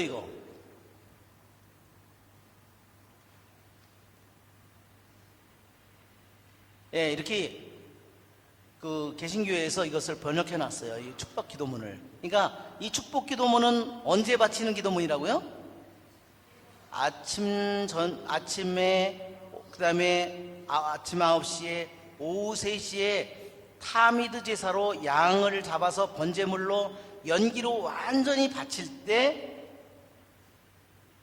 드리는 기도였다. 온 국민이 함께 동창해서 바치는 기도였다.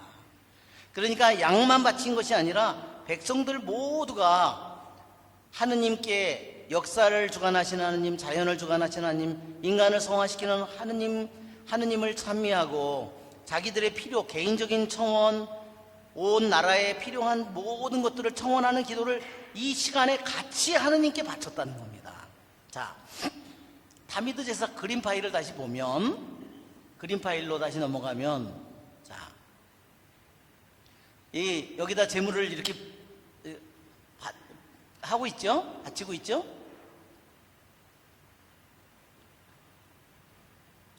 지금 앞으로 그림이 있는 것 같네요.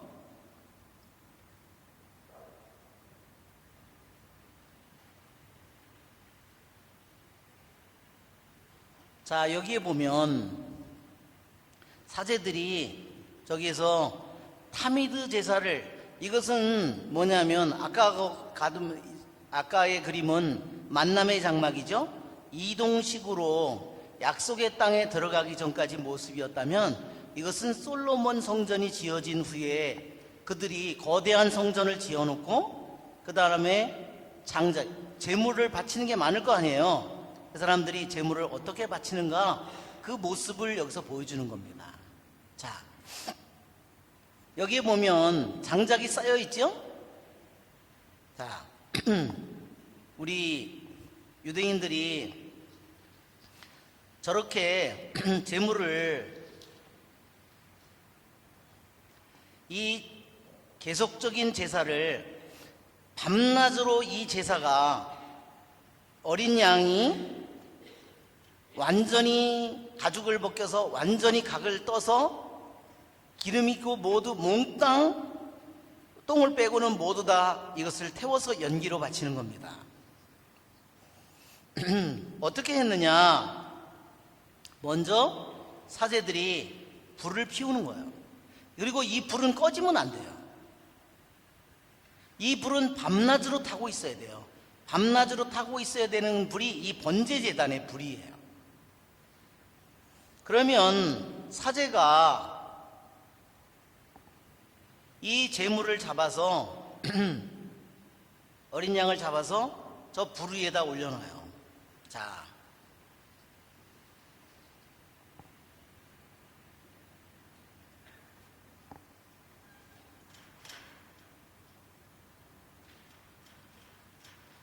왜 일일 번제가, 이거를 지금 일일 번제라고 그러는 거예요. 자, 여기에 장작을 쌓아놓고 여기에 제물을, 양을 한 마리 잡아서 올려놨어요. 그죠? 완전히 조각냈잖아요. 그리고 이제 이거를 여기다 놓고 태우는 겁니다. 아침 9시에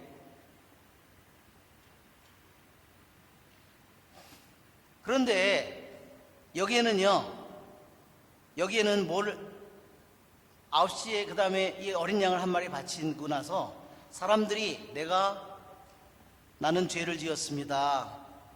나는 친교 제물을 바치기를 원합니다. 나는 속죄 제물을 바치기를 원합니다. 나는 번제물을 바치기를 원합니다. 이것은 개인들이 바치는 거예요. 이거는 공식적인 타미드예요. 이 한 마리는 아침 저녁으로 끊임없이 이것을 바치는데, 개인 한 사람들이 와서 우리가 미사를 봉헌하듯이 그 사람들이 여기다 제물을 바치면 소든지 뭐든지 다 이거를 여기 위에다 올려놓는 거예요. 이 제물 타는 이 위에다가 그 제물들을 다 여기에다 올려놓는다는 거예요. 그러니까 어떻게 돼요? 이 제물이 몇 시까지 타느냐면 오후 3시까지 타는 겁니다. 아침 제사가 끝나는 게요, 오후 3시예요. 그러면 오후 3시가 되면 사제가 다시 두 번째 양을 잡는 겁니다. 두 번째 양을 잡아서 여기다가 또 양 한 마리를 여기다 또 올려놓는 겁니다. 자, 양이 몇 마리인가요? 지금 보면 타미드 제사에 바치는 양은요, 딱 2마리죠. 타미드 제사에서 바치는 양은 닭 아침에 한 마리, 저녁 오후 3시에 한 마리, 딱 2마리예요. 자, 이걸 보면 색깔이 똑같네. 이렇게 있고요. 이 사이에 제물들이 여기 잔뜩 있는 겁니다. 그러니까 이거를 마치 샌드위치 같다는 거죠. 근데 이 제물에 양의 이름이 있어요. 이게 뭐라고 그러냐면 밑에 거를요, 메시아 벤 조셉이라고 부르고요. 요셉의 메시아라고 부르고요. 그리고 이 이름이, 요 양의 이름을 요셉의 메시아.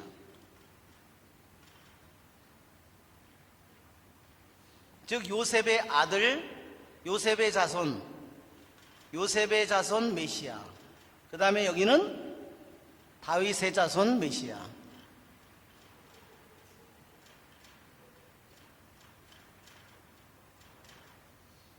이 양의 이름을 이렇게 부른다는 겁니다.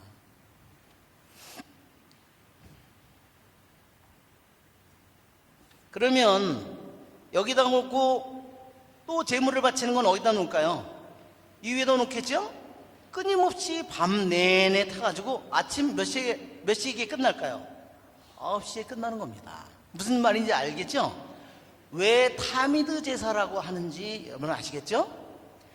하느님께 바치는 기도가 한순간도 끝나지 않고 멈추지 않고 끊임없이 계속되는 제사.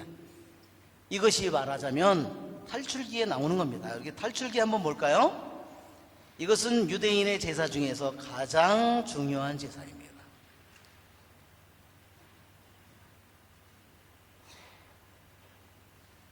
자, 일일 번제물 탈출기 29장 38절을 보세요.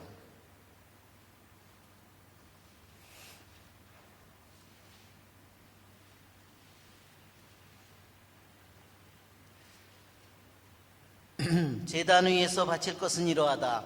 탈출기 29장 38절. 1년 된 순양 2마리를 거르지 말고 날마다 바쳐야 됩니다. 그렇죠? 바치고 여기에 다른 백성의 모든 제물도 여기에 함께 바쳐지고 백성의 모든 기도도 끊임없이 바쳐지는 거야.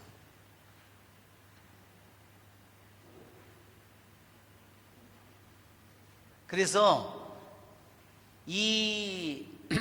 왜 이름이 여기서 보면 요셉의 자손 메시아는 무엇을 가리키냐면요, 고통받는 메시아를 가리킵니다. 고통받는, 수선하시는 메시아.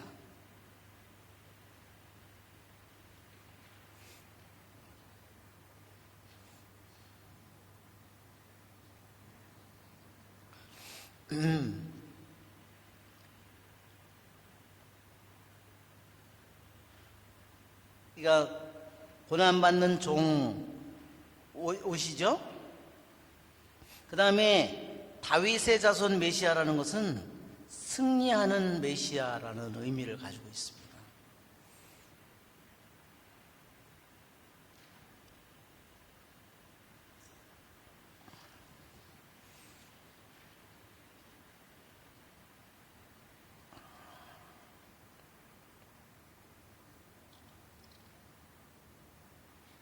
그리고 아침에 이제는 사제가 탄 재들을 치우는 겁니다. 밑에 떨어져 있겠죠? 밑에 재들이 그 재를 치우는 겁니다. 그러면서 다시 아침에 양을 또 잡는 거죠. 그래서 이 아침 9시하고 오후 3시에 바치는 이 시간에 맞춰서 메노라의 불을 정리하고 백성들이 기도를 바치는 것도 다 이 두 아침 제사와 저녁 제사에 맞춰서 그들이 모든 일을, 전례를 거행한 겁니다.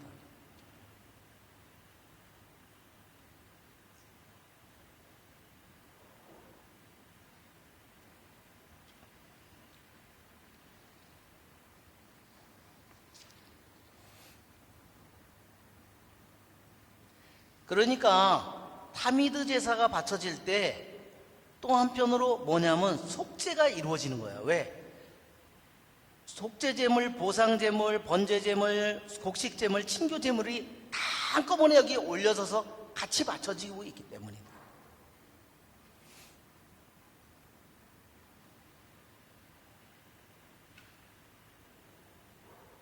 그런데 만약에 여러분 한번 생각해 보세요. 이 일일 범죄가 멈춰지면 뭐가 될까요? 기도가 끊기는 거예요, 다. 이게 가장 중요한 제사예요. 파스카 날 과월절에 하는 것은 1년에 하루지요? 이 제사는 매일 낮이고 밤이고 끊임없이 계속되는 거예요. 이게 타미드 제사가.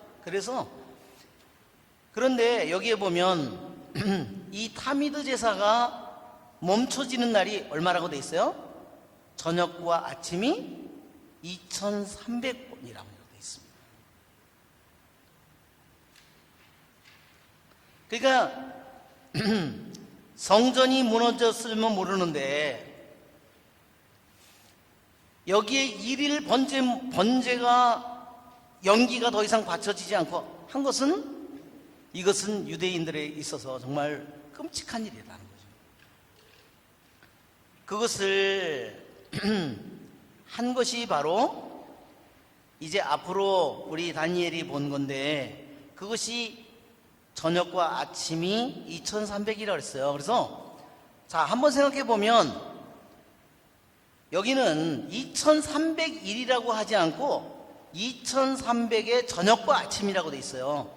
단어가요, 저녁이 먼저이고 아침이 나중에 나와요. 이것은 유대인들이 저녁이 하루의 시작이죠. 우리들의 개념으로는 아침 9시가 먼저 제물 같은데, 우리가 여기 보면 저녁과 아침이 2300번 바뀔 때까지다. 그래서 따지면 반으로 나누면 1150일이라는 거예요. 왜? 2300일이 아니라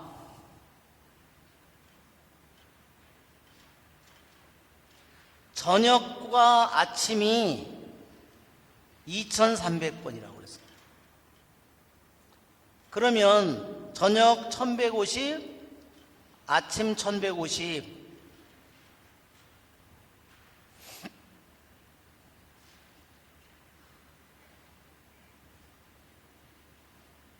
그러니까 아까처럼 여기 2300을 2300년이라고 계산했던 게 무식하죠. 이게 타미드 제사가 뭔지도 모르고 말하자면 한 거죠. 그게 일일 번제가 멈춰지는 거고 파멸을 가져오는 죄악이라고 여기서 그랬는데, 이 파멸을 가져오는 죄악이 뭐냐면요, 이 안티오코스 이 4세 이 임금이 무슨 짓을 저질렀느냐,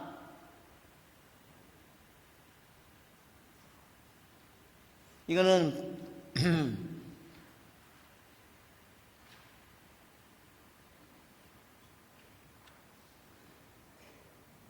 이것은 한우카 축제를 가리키고, 이게 순념소가 이 다니엘이 쓰러지죠.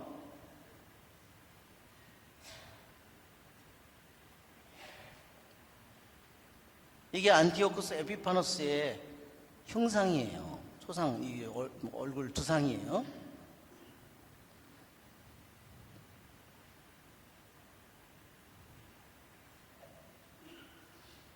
아까 우리 일부가 나왔는데, 이게 안티오쿠스 에피파노스가 주화를 만든 거예요. 만들고 이 갤리선 배도 주화를 만들고 있는데, 성전에서요 돼지를 갖다 제물로 바친 거예요. 그리고 거기다 예루살렘 성전에다가 뭐를 세웠냐면 제우스 신상을 세운 겁니다. 그게 바로 황폐의 우상이에요.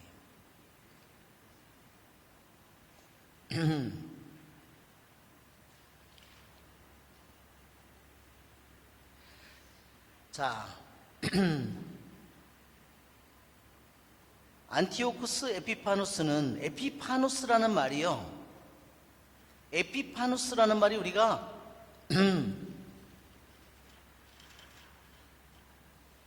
에피파네스, 이 말은 뭐냐면요, 우리들이 쓰는 말 때는 이걸 공연축일이라고 부르는 말이에요. 공연. 이 말은 뭐냐면요, 드러낸다, 이런 말입니다. 즉, 에피파네스, 자기 이름이 안티오쿠스인데 자기 이름 뒤에다가 에피파누스를 붙였어요. 이것은 뭐냐면, 자기가 하느님의 신현이라고 부른 거예요, 자기를. 보이지 않는 하느님이 보이게 나타난 게 자기다는 거야. 미친놈이야, 그지? 이게 안티오코스의 당당한 뿔, 그게 알렉산더 대왕이라면 그 뿔이 부서지고 네 뿔이 나왔는데, 네 뿔 중에서 하나 작은 뿔이, 보잘것없는 뿔이 나왔는데 어떻게 해서 왕권을 차지했어요. 그래서 자기가 평생의 한계시 뭐냐면요, 도둑질을 합니다. 끊임없이 도둑질을 해요. 안티오쿠스 이 4세가 자기 이름에 에피판이라는 이름을 붙였어요. 그것은 자기가 하느님이, 살아계신, 보이지 않는 하느님이 자기에게로 신현이 된 살아있는 모습으로 나타난 것이 자기라고 그래요. 그러니까 로마 사람들이 보니까 어때요? 야, 저건 미친놈이네, 저거. 그래서 로마 사람들이 그렇게 불렀대요. 에피마네스라고 불렀대요. 에피마네스는 무슨 말이냐면, 에피마네스는요, 미친놈이라는 뜻이에요. 에피만.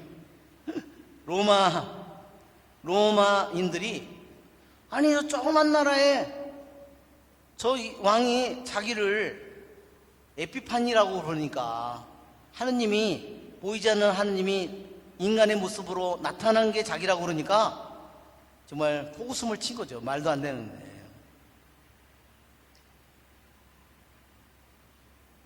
그런데 안티오코스 이 4세는요 168년 BC에 자기 군대를 에집트를 보냈어요. 어디 있냐면 이 안티오코스 에피파너스가요 시리아의 왕이에요. 시리아니까 이스라엘에서 아주 가깝죠.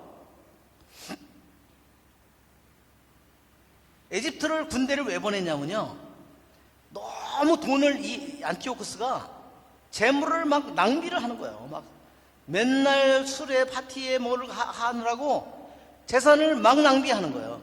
그러니까 이게 고갈되잖아요. 그러니까 에집트에 이 재물을 약탈하러 군대를 보냈어요. 그러면 다시 그것을 채워놓고, 그런데 그 버릇을 고치지 못했다는 겁니다. 그런데 그 당시에 그 사제가 있었는데, 오니아스라는 대사제가 있었는데, 그 오니아스 대사제를 갈아쳐버렸어요. 왜?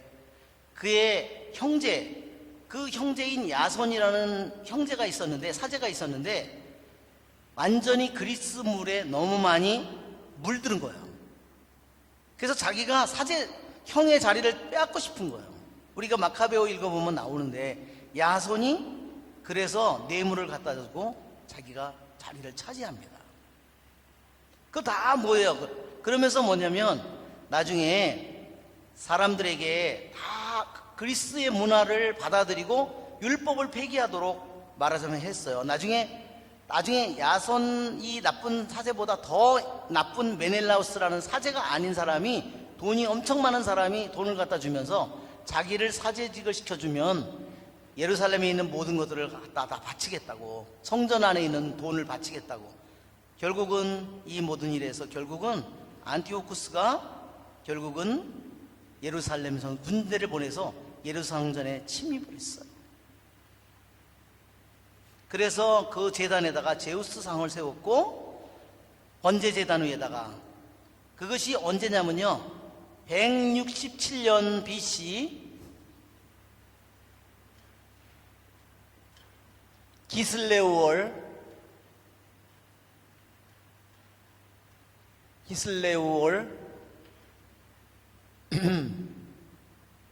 15일에 있고요. 15일에 제우스 상을 세웠어요.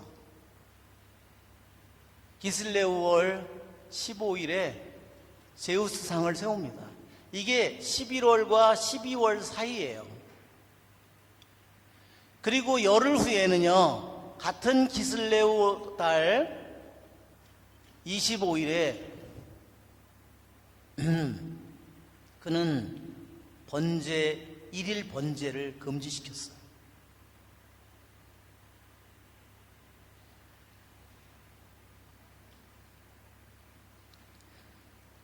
그래서 어느 정도였냐면 이 자기의 야망 때문에 자기 형의 대사제를 뺏고 야손, 또 사제가 아닌데 그 자리를 차지하기 위해서 대사제의 자리를 메넬라오스라는 이런 악당들이 판을 치면서 그리스 문화를 다 들여왔고 경기장을 만들었고, 그래서 그들이 경기장에서 뭘 했냐, 벌거벗은 몸으로 경기를 했다는 거야. 그러니까 사람들이 어때요? 그 남자들이나 뭐 군인들은 막 그거 보고 맨날 박치고, 그래서 유대인 젊은 사제들까지 그 경기를 참여했다는 겁니다. 그러니까 완전 어떻게 됐죠? 그리스의 옷을 입고 그리스의 이름을 지었고 그리스어를 사용했고 그리스의 종교를 믿었고 그리스의 신들을 믿었다는 거예요. 이거 뭐 결국은 어떻게 됐냐면, 결국은 이제는 일일 번제도 없고, 그 다음에 율법은 발견되는 대로 다 불살랐고, 할례를 받는 사람은 모두 처형하고, 이게 바로 이런 일이 이제 벌어진 겁니다. 그런데 이거를 이렇게 해서 뭐가 일어났죠? 마카베오 전쟁이 일어났습니다. 유다 마카베오라는 사제가 이런 것을 더 이상 목숨을 바쳐서 이제 일어나가지고, 그래서 다시 성전을 다시 봉헌한 해가 언제냐면요, 164년입니다.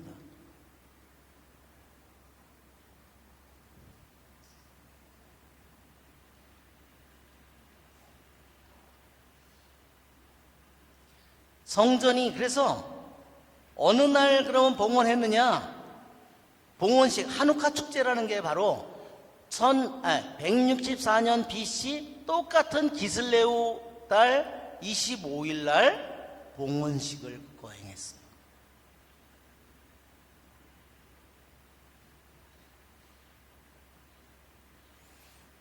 그러면 계산을 해보면 되게 몇 년이에요?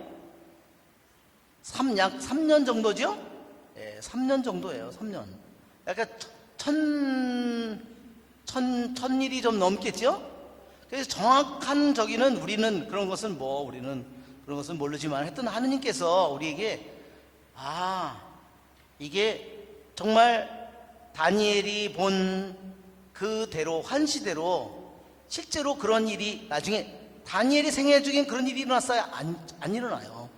다니엘의 생애는 아직 바빌론 제국에서 그가는 포로로 끌려갔고 메디아 페르시아가 200년 이상 통치를 했는데, 그거 끝난 다음에 그 다음에 그리스 제국이 순념소가 나오잖아요. 알렉산더가. 그러니까 이건 한참 후에 100년 200년 후에 일어날 일을 미리 본 거예요. 그러니까 한번 보세요. 유대인들에게 일일 번제가 금지됐다. 성전에 황폐의 우상이 제우스상을 세워놨든지 번제가 금지되고 율법은 다 태워버리고 이 모든 끔찍한 일이 벌어졌는데, 그러면 그 일이 일어나면 세상이 종말처럼 생각될 거 아니에요, 그렇죠? 언제 그 일이 끝날 것인가? 한번 여러분이 다니엘이라고 생각해보면, 내가 다니엘이라면, 유대인이라면 어떻게 생각하겠어요? 언제 끝날까? 거기에만 관심이 있는 거죠. 무슨 말인지 아시겠죠? 다니엘은 자기 민족에게 너무나 끔찍한 일이 자기 민족에게 다가온다는 것을 알았고, 이 환시를 통해서. 그런데 다니엘은 거기에서 그게 언제까지 계속되고 언제 그것이 끝날까? 다니엘은 거기에 관심이 있었다는 겁니다. 자, 우리 한번 가브리엘 천사가 환시를 설명하다. 나 다니엘이 이러한 환시를 보고서 그 뜻을 깨달아 보려고 하는데 장정처럼 보이는 이가 내 앞에 서 있었다. 이 사람은 천사예요.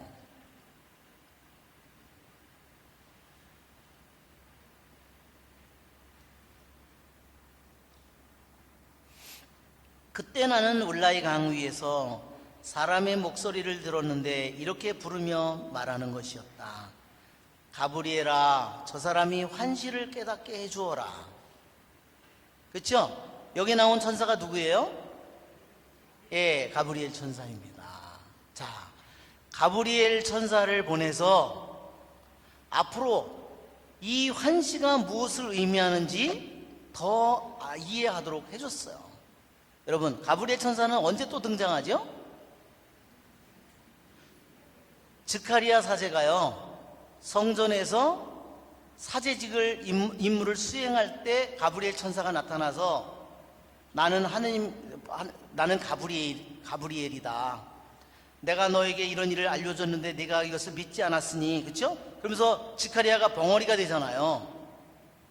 그리고 또 성모 마리아에게 나타나죠. 자, 17절을 우리 같이 읽어볼까요? 그러자 가브리엘이 내가 서 있는 곳으로 다가왔다. 그가 다가오는 것을 본 나는 깜짝 놀라 엎드렸다. 그가 나에게 말하였다. 사람의 아들아, 깨달아라. 환시는 종말의 때에 관한 것이다. 예, 거기까지. 종말의 때에 관한 것이다. 자, 여기에 종말은 뭐를 가리킬까요? 여기에 종말은 한번 가브리엘 천사가 여기서 말할 때 종말에 관한 것이다 할 때 이것은 세상에 우리들이 생각하는 세상의 끝날이 아니에요. 우선 왜 그럴까요? 가브리엘 천사가 얘기할 때 스가랴에게 나타났고 성모님에게 나타나요. 인류 구원의 중요한 순간이 저기 할 때 가브리엘 천사가 나타나는데 그가 말하는 것은 뭐냐면 그가 말하는 종말은 메시아가 오는 종말을 가리킵니다. 그리스도께서 오시는, 그렇죠? 그렇기 때문에 스가랴는 한번 루카복음을 한번 펴볼까요? 자, 루카복음 우리 1장을 먼저 한번 우리 펴봅시다. 18절 스가랴가 천사에게 제가 그것을 어떻게 알 수 있겠습니까? 저는 늙은이고 제 아내도 나이가 많습니다. 나는 하느님을 모시는 가브리엘인데 너에게 이야기하여 이 기쁜 소식을 전하라고 파견되었다. 네, 기쁜 소식을 전하라고 파견되었다. 그것은 뭐예요? 이미 스가랴는 다니엘서에 있는 이 예언을 알고 있었을까 몰랐을까요? 사제고 더군다 당연히 알죠.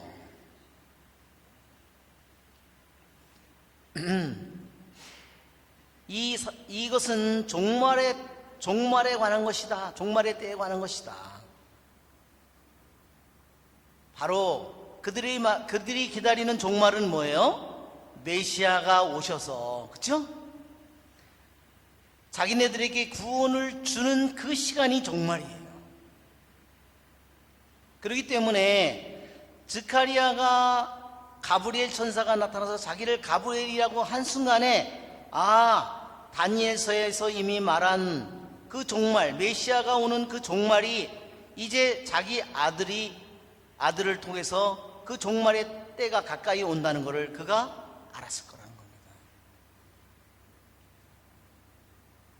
그리고 그 가브리엘 천사가 마리아에게 나타나서 내가 이제 아들을 낳으리니 바로 메시아가 다니엘 예언자가 얘기한 종말의 이 모든 것이 이제 자신의 몸에서 이제 잉태하게 될 그 아들을 통해서 그 종말이 이루어지리라는 것을 마리아가 알았다는 거죠. 무슨 말인지 아시겠죠? 그래서 여기서 말하는 종말은 1차적으로 세상의 먼 끝날의 종말이 아니라 이것은 메시아가 오셔서 이루어질 그러한 때를 가리킵니다.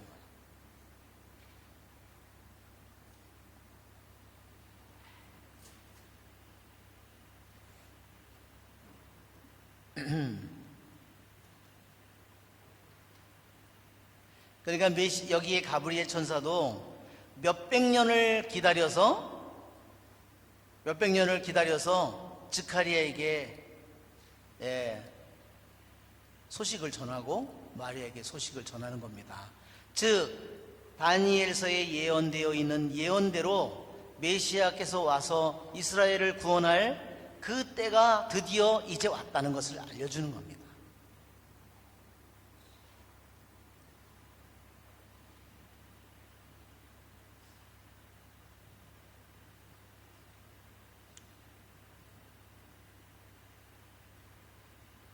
자, 우리가 하박국서를 우리가 한번 볼까요? 하박국 예언서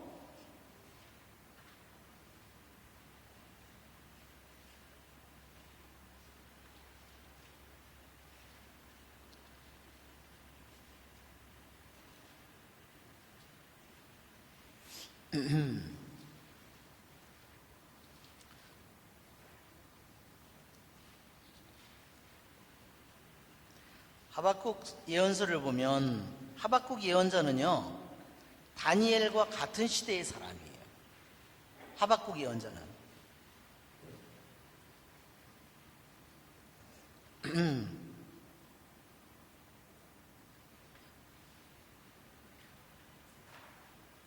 자, 하박국 예언자가 탄원합니다. 주님, 당신께서 듣지 않으시는데 제가 언제까지 살려달라고 부르짖어야 합니까? 1장 2절, 당신께서 구해주지 않으시는데 제가 언제까지 폭력이다 하고 소리쳐야 합니까? 어찌하여 제가 불의를 보게 하십니까? 어찌하여 제가 재난을 바라보아야 합니까? 예, 하박국 예언자도 이스라엘 백성이 이방인의 지배에 들어간 이 다니엘과 같은 시대에 그가 살고 있는 거야. 그들의 치하에서 너무나 괴로워서 이렇게 언제까지 우리가 기다려야 되느냐. 여기처럼 이렇게 끔찍한 일들이, 이러한 끔찍한 박해가 그들에게 일어나고 있는데 12절부터 한번 다시 읽어볼까요? 주님 당신은 옛날부터 불멸하시는 저희 하느님, 저희 거룩하신 분이 아니셨습니까? 주님 당신께서는 심판하시려고 그를 내세우셨습니다. 바위시여, 당신께서는 벌하시려고 그를 세우셨습니다. 당신께서는 눈이 맑으시어 악을 보아 넘기지 못하시고 잘못을 그대로 바라보지 못하시면서 어찌하여 배신자들을 바라보고만 계시며 악인이 자기보다 의로운 이를 집어삼켜도 잠자코 계십니까? 당신께서는 사람을 바다의 물고기처럼 만드시고 우두머리 없이 기어다니는 것처럼 만드셨습니다. 그는 사람들을 모두 낚시로 낚아올리고 그물로 끌어올리며 쟁이로 모으고 나서는 기뻐 날뛰며 자기 그물에다 재물을 바치고 쟁이에다 분향을 합니다. 그것들 덕분에 그의 몫이 기름지고 음식이 풍성하기 때문입니다. 이렇게 그가 줄곧 그물을 비워대고 민족들을 무자비하게 죽여도 됩니까? 나는 이런 끔찍한 일이 계속 벌어지고 있는 것을 바라보면서 그가 주님께 질문을 하는 겁니다.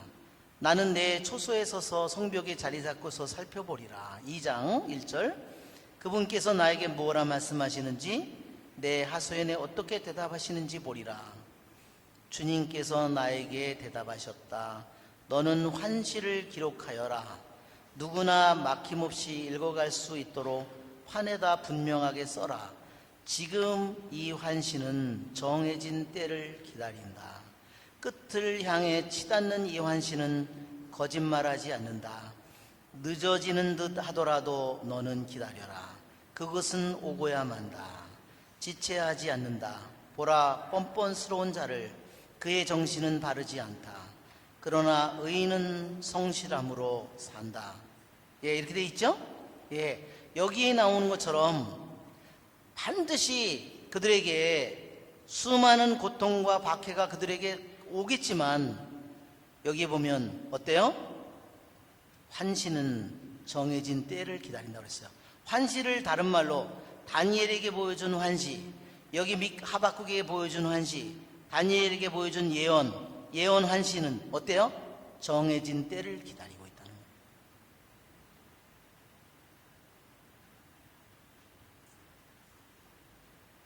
여기에 끝을 향해 치닫는 이 환시, 이 끝이 어딜까요? 이게 바로 메시아가 오시는 그 때를 기다리는 겁니다. 너희들에게 아시리아, 바빌론, 메데, 페르시아, 그리스, 로마 이방인의 시대가 계속 되겠지만 그러나 이 환시는 정해진 때를 기다린다.